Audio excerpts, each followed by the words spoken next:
नितिन, नितिन, देखो मुझे क्या मिला, हमारे बचपन की तस्वीरें।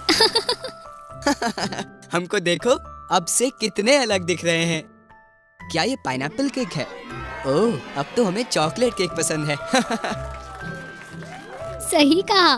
देखो ये पीली ड्रेस जो माँ ने मुझे पहनाई थी। अब तो मुझे नीला रंग पसंद है। हाँ हाँ, वो हाफ पैंट तो मुझे अब आएंगी भी नहीं। अब मैं पहले से लंबा और आत्मविश्वास से भरा महसूस करता हूँ। मैं पक्का कह सकती हूँ कि अब हम अपने दोस्तों से ऐसे ड्रेस पहन के कभी नहीं मिलना चाहेंगे। तुम दोनों आ जाओ, कुछ फल खा लो। जैसे जैसे तुम बड़े होगे, तुम अपने शरीर और जीवन शैली में बहुत सारे बदलाव को महसूस करोगे। किशोरावस्था में इंसान के शरीर में बहुत सारे बदलाव आते हैं। सबसे महत्वपूर्ण बदलाव जो युवावस्था को दर्शाते हैं वो ये है कि लड़के और लड़कियां प्रजनन में सक्षम हो जाते हैं। जैसे कि 12 से 16 साल की उम्र की लड़कियों में हर महीने 3 से 5 दिन के लिए मासिक धर्म शुरू हो जाता है। हाँ, ये सही है। लड़के अपनी लंबाई, आवाज एवं शरीर में बहुत सारे बदलाव को महसूस करते हैं। वे नींद में या जब वे जागते हैं तब वे अचानक स्खलन को महसूस करते हैं। यह युवा अवस्था की ओर बढ़ने की निशानी है और यह बिल्कुल सामान्य है। मासिक धर्म और रात में स्खलन के समय व्यक्तिगत स्वच्छता बनाए रखना महत्वपूर्ण है, क्योंकि ये आपको स्वच्छ और स्वस्थ रखता है। कृपया साफ कपड़े पहने जो धूप में धुले और सूखे हों।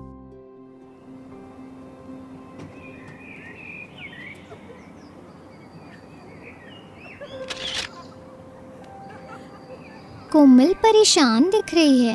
वो ठीक तो है, मुझे उससे बात करनी चाहिए। कोमल, कैसी हो तुम? तुम कुछ परेशान लग रही हो। सब ठीक है ना? मुझे नहीं पता, मुझे ऐसा लगता है कि मैं दूसरी लड़कियों की तरह सुंदर नहीं दिखती। मैं इनके साथ फोटो खिंचवाकर खराब नहीं करना चाहती। तुम सुंदर हो, बिल्कुल वैसे ही जैसे तुम हो। तुम इतनी प्रतिभाशाली हो और हर साल स्कूल डायरी की थीम तैयार करती हो। असली सुंदरता हमारे अंदर छुपी होती है, जिसे हम अपने कौशल और कला के माध्यम से व्यक्त करते हैं। लेकिन मेरी लंबाई छोटी है और लोग मुझे चिढ़ाते हैं कि मैं कभी लंबी नहीं हो पाऊंगी और ना ही युवावस्था में प्रवेश कर पाऊंगी। ये सब सिर्फ किशोरावस्था से जुड़ी भ्रांतियाँ और रूढ़ियाँ हैं। क्या तुमको मीना मैम की क्लास याद है? एक किशोर के रूप में तुम सबको यौवनावस्था से जुड़ी बहुत सारी वर्जनाओं और भ्रांतियों का सामना करना पड़ता है, लेकिन तुम सबको उनको दूर करना है और अपने आसपास के लोगों को शिक्षित करना है। अगर कोई लड़की 16 साल की उम्र में यौवनावस्था में प्रवेश नहीं करती तो इसका मतलब केवल ये है कि वो अपनी गति से यौवन को प्राप्त करेगी और कुछ नहीं। देखो कोमल, इन फूलों की तरह हम भी अपनी गति से खिलते और बढ़ते हैं।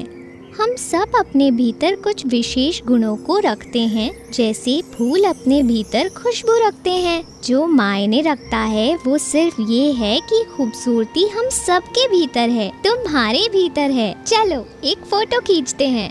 ये आवश्यक है कि यौवनावस्था के साथ जो बदलाव आते हैं उनको स्वीकार किया जाए और उनके साथ सहज रहा जाए। अपने साथियों के साथ सहानुभूति भरा व्यवहार रखें और उनको समझाएं अगर वो परेशान हो। अगर आपके सामने कोई चुनौती आती है तो आप अपने परिवार, अध्यापक, दोस्तों से खुलकर बात करें या सरकारी क्लिनिक से किशोरावस्था के अनुकूल स्वास्थ्य सेवाओं को प्राप्त करें।